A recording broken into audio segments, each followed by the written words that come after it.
Greetings and salutations, this is Johnny Mac, Rock and Metal Plus, and welcome to another episode. This time we're going to do a collection update, but a non-metal one. So we're talking, I know we've got a bit of classic rock, maybe prog rock, we got some Gothic, a little bit of glam, yeah, a bit of everything really. Okay, if you're new, don't forget to subscribe, like, comment, all that sort of stuff. I thought I'd do a non-metal one because I've done quite a lot of metal recently. Thanks to everyone that enjoyed the last one, the 10 albums, but not particularly that great fan of. Tell you what, we'll start off with some Gothic stuff.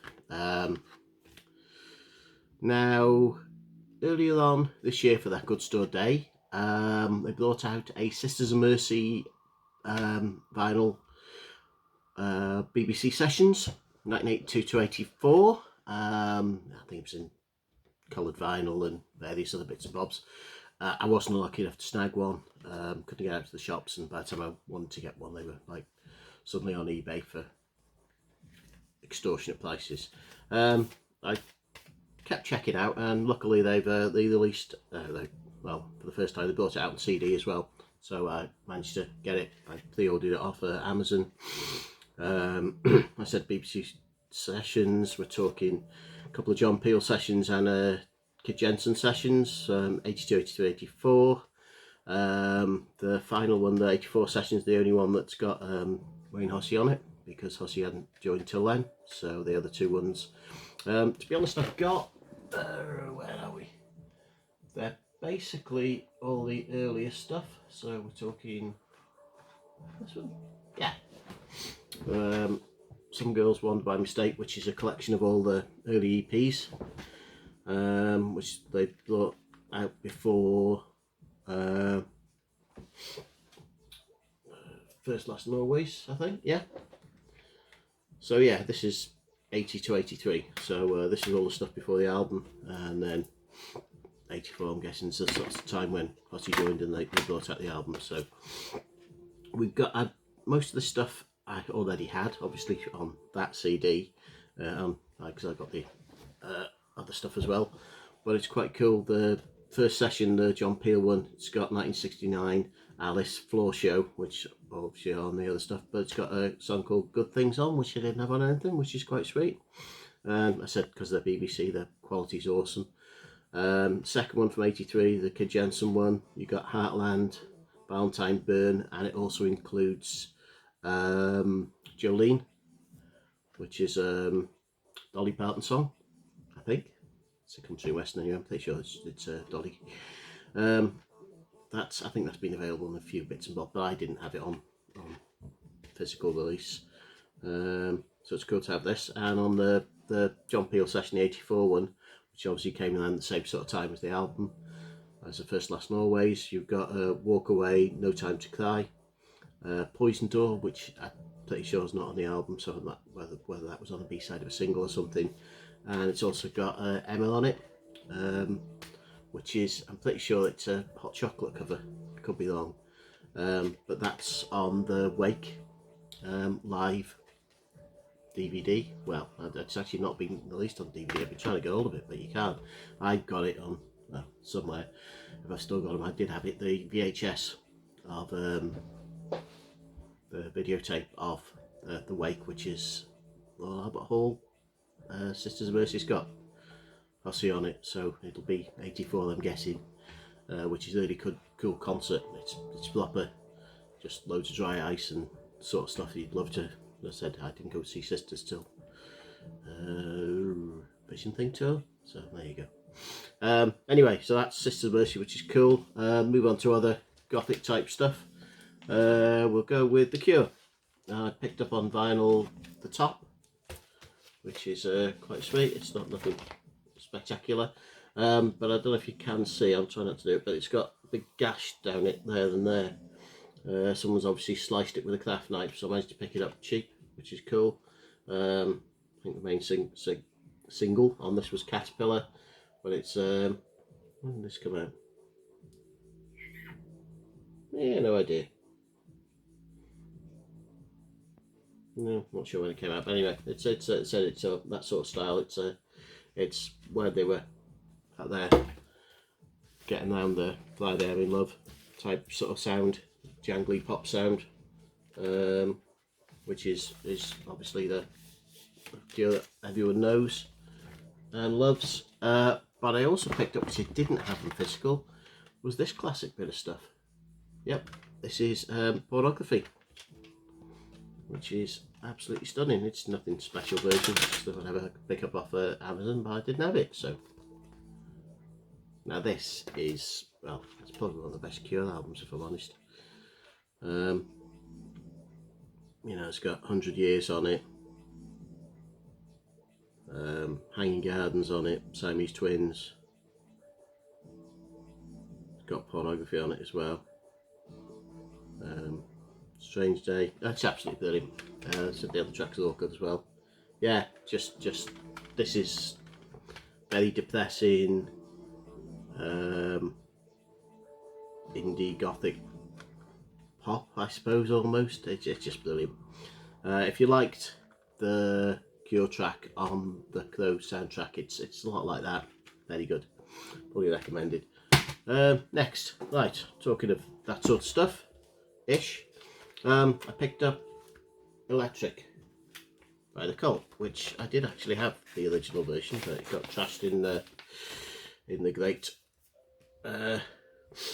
fire debacle. Well, not fire, but left it in the garage, and I lost half my record collection. So this is, what you say, Cult Electric. Fair enough. Looks the same as the one that I had. Nice gatefold, but it's a double disc. So the first disc is obviously Electric, but the second one is actually Peace. So yeah, called Peace, which is different remix of the album. It's like early demo versions of the Electric album, but it was done a lot closer to Love. So it's like almost like I think it was done the Manor sessions or whatever they call them. So it's just black vinyl. But yeah, and it's really good. It's nice to hear the songs that you know and love off Electric, which is obviously awesome. But it's nice to hear them different. You know, obviously Wildflower, Peace Dog, Little Devil, Aphrodisiac Jacket, Electric Ocean, Bad Fun, Kill Countryman, Love the Movable Machine, Born to be Wild, Outlaw, Memphis, Hip Shape, all classics. Brilliant album. My original got trashed. I just didn't get around to getting it again. And yeah, I thought, well, it was a decent price. So I got the Peace version, Electric Peace, which is great. I also picked up the Depeche Mode album. Talking of a sort of 80s classic indie, almost gothic-y, post-punk, electronica, whatever you want to call them. Yeah, this is just black vinyl as well, I think. Yeah, just black, but very cool.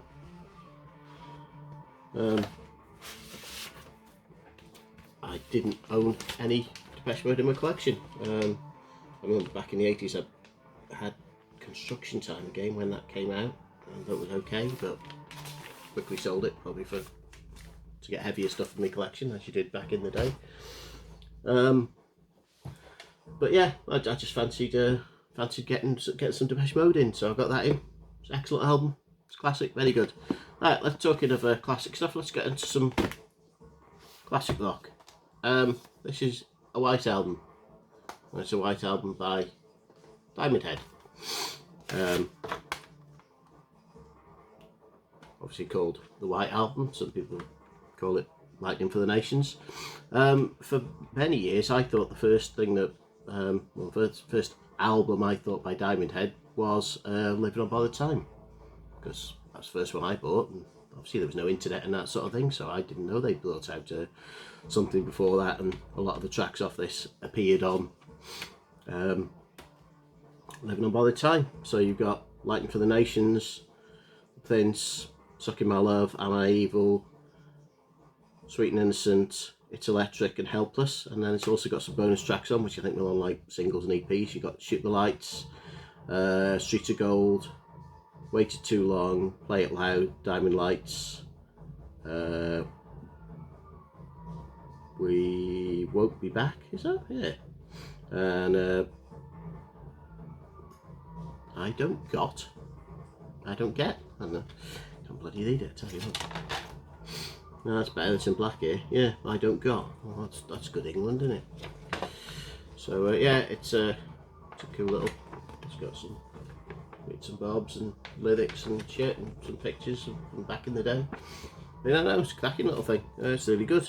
I know they've re-released it, and this is obviously re-released. I mean, they've actually re-recorded it and remixed it and just done it with the current band. Like, I quite like the new stuff, so I might get hold of it, but I thought I'd get this version instead, because I just didn't have it and wanted it for the collection, which is cool. Okie dokie. Next up, Marillion. Now, early on the year, I picked up this. This is obviously the limited edition for CD and Blu-ray set for Script for Jester's Tear. I got it, I don't know, January, February this year. It's I had to pay a few quid more than it was when it first came out, but this is just one of the reasons I bought this one. It's my favourite Marillion album. I've obviously got it on vinyl anyway, and on normal CD. I bought the CD, that's the original CD when it came out, and I just played to death. I think it's possibly one of the, almost a perfect first album for the band. I just think it's stunning. But as I said, so you've got a remastered version of Script for the Jester's Tear, remixed 2020. You've got the remixed version of the Market Square Heroes EP with Market Square Heroes, Three Boats Down the Candy, Grendel, oh my word, and Charlton Single, which are remastered in 2020, which is sweet. And then you've got Live at the Marquee Club, a couple of discs, which is awesome. And then the Blu-ray disc has got an audio version of the same stuff on it. It's got videos, but it's also got the Recital of the Script, which I only had previously on VHS. So it was cool to have a Blu-ray version of that live performance, because it's just stunning and I love it. It's great. So that's that. But that was early on in the year. But I actually went onto Fish's website when I heard out this was coming out, because I follow him on Facebook, and he said that he was going to be getting copies of the final one of his era that they brought out on special edition, limited edition one, and these beautiful books with all the pictures and that. So this is the second Marillion album, Fugazi, signed by Fish himself, which I was well chuffed to manage to get hold of. I know a few people didn't manage to get it from him, because they only managed to get a certain amount from the record company. I think Marillion themselves had a certain amount, and they were all signing it, the other members of the band. But for me, it's I wanted the Fish one. Fugazi, I said, second favourite Marillion album, so worth having. Just the same stuff again. You've got the 2021 remix, because obviously this has only just come out this year, of the album, and then you've just got another couple of discs, which is the live at the Spectral Montreal, Canada, back in 1984, part 1, part 2, which is quite cool because it's obviously got the first two albums on it. So you got Assassin, Punch and Judy, Jigsaw, Script, Chelsea Monday, Emerald Lies, Cinderella's Search, Incubus on the first disc, and the second disc's got Charlton Single, He Knows You Know, Fugazi, Forgotten Sons, Garden Party, Market Square Heroes. It's an excellent, sounds very good on it all. You got the videos, got the same again with the audio and the Blu-ray. The performance just begun. Documentary are really good on them. Documentary on Script is brilliant as well. Story of the songs, track by track, promo to Assassin, and then you've got the Fugazi live concert, which was for Swiss TV, 1984. 49 minutes, awesome stuff. Yeah, so if you want, any of you have seen them, what they can, so you get your discs, and then it's all Blu-ray stuff, and you just got sort of story about how it went from the band, various members, interviews, pictures, all the artwork, and obviously the artwork is just the dogs. So yeah, it's absolutely brilliant. So good stuff. Couple of other little bits and bobs. I got myself some glam. This is Girl Wasted Youth box set. If you don't know Girl, you obviously don't like your glam metal. Girl were essentially sort of new wave of British heavy metal time, early 80s, but they obviously had the more glam image. And we're talking Phil Collin, who currently still plays guitar with Def Leppard, and Phil Lewis, who you may know from LA Guns. So that's what these guys were doing before them bands. So this is a cool little package. You get a little poster. The damn thing. There you go. It's quite cool. Poster. I think I got that picture disc. I got quite a lot of the Girl picture discs, which is quite cool. And I got clear vinyl, 7-inch single, and a few others. That's the actual album itself, Wasted Youth, which is absolutely another one that I used to have on vinyl but got trashed in my garage. We got the Killing Time album, which basically I think it was a load of tracks. It was going to be a third album. The second album is Sheer Greed. I've got that on vinyl. But this is like sort of I think it's more, there's loads of cover versions, new songs, and various other, all the stuff that they could have probably made a second album out of, and it wasn't an official one, but this is, I think they called it Killing Time and shoved it on here. And then we've got another 4 CDs of live performances, live at the Marquee, live in Tokyo, live at the Greyhound. Where's this bugger? Oh, and this is just a few others. So you got Birmingham Odeon 82, Hammersmith Odeon 82, Birmingham Odeon 82. So that's like 14 tracks in total. So yeah, it's an excellent little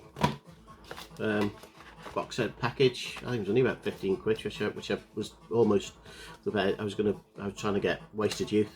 This was after really just by itself, but I couldn't get it on vinyl. I tried a couple of times and just couldn't pick one up. So I thought this was the next best thing. And finally,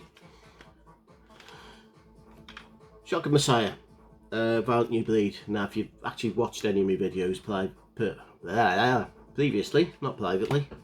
Why would you want to watch it privately? I don't know. Anyway, if you watch any of my previous videos, I did one for the Scold album. Now, Tim Scold was the brainchild behind Shotgun Messiah. So I've gone through a big thing on that, about the history of him and all that sort of thing. He was obviously played in Marillion Manson's band and various other cool shit.